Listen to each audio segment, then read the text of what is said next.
fallas? ¿Alguien me dice?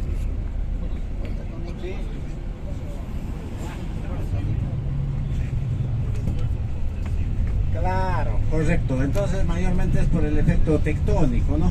Tectónico. Placa de Nazca versus la placa de América. La placa de la subplaca de Nazca es una plaquita, la de Nazca, no es una gran placa.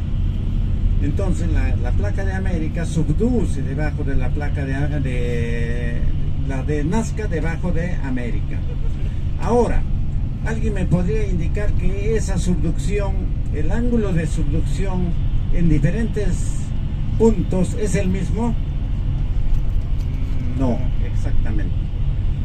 ¿Cómo podrían determinar ustedes el ángulo de inclinación de esa subducción?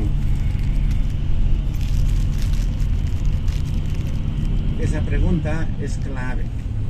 No, claro, es un poco más ya para especialistas, pero esa misma pregunta realizó el doctor Bill Chávez, un profesor de la Universidad de Nuevo México en Concepción, en la Universidad de Concepción, cuando tuve la oportunidad de hacer un ciclo por intercambio de San Marcos, viajé a la Universidad de Concepción.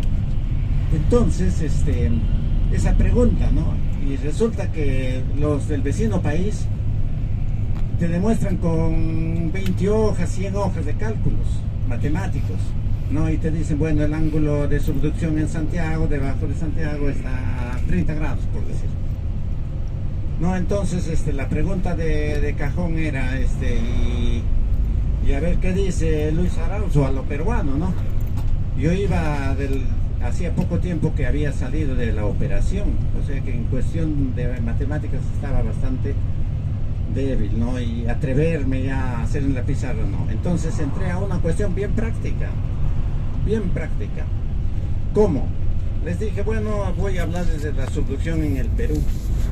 Si hago un corte transversal este-oeste, a la altura de Ancash, ¿no? Chimbote, tenemos el Huascarán, y eso a mí me da una pauta que ahí el ángulo de subducción fue de 20 a menos. Por eso se eleva los Andes, se eleva el Huascarán y alcanza la altura que tiene.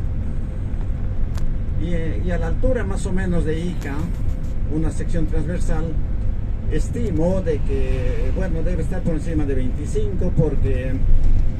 No, sí pues, ¿por qué? Porque ya los Andes son de menos elevación.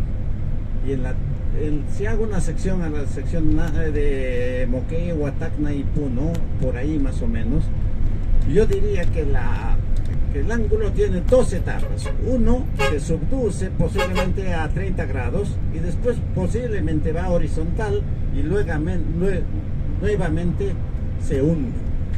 Hice en la pizarra esos tres esquemas geológicos. ¿Y por qué? Entonces, porque en Puno tenemos la meseta del Collao, ¿no? Es una zona plana, como también es Junín, la pampa de Junín, ¿no? La altiplanicie de Junín. Entonces pero eso es otro tipo de altiplanicie. El de Puno sí debe ser, por lo que estoy hablando, subduce, va en horizontal y vuelve a profundizar, donde posiblemente la roca ya entra a las capas profundas y ahí ya la temperatura hace que se digiera la roca. Entonces, contesté eso y el profesor Bill Chávez, americano de background mexicano, me dijo, sí, a lo peruano, miren, no ha hecho cálculos, pero nos ha demostrado y nos ha dejado mucha escuela, porque es algo físico, conoce, como ellos hablan su castellano medio chueco, dijo, conoce su patria. Entonces ustedes tienen que conocer su patria. ¿De acuerdo? Ok.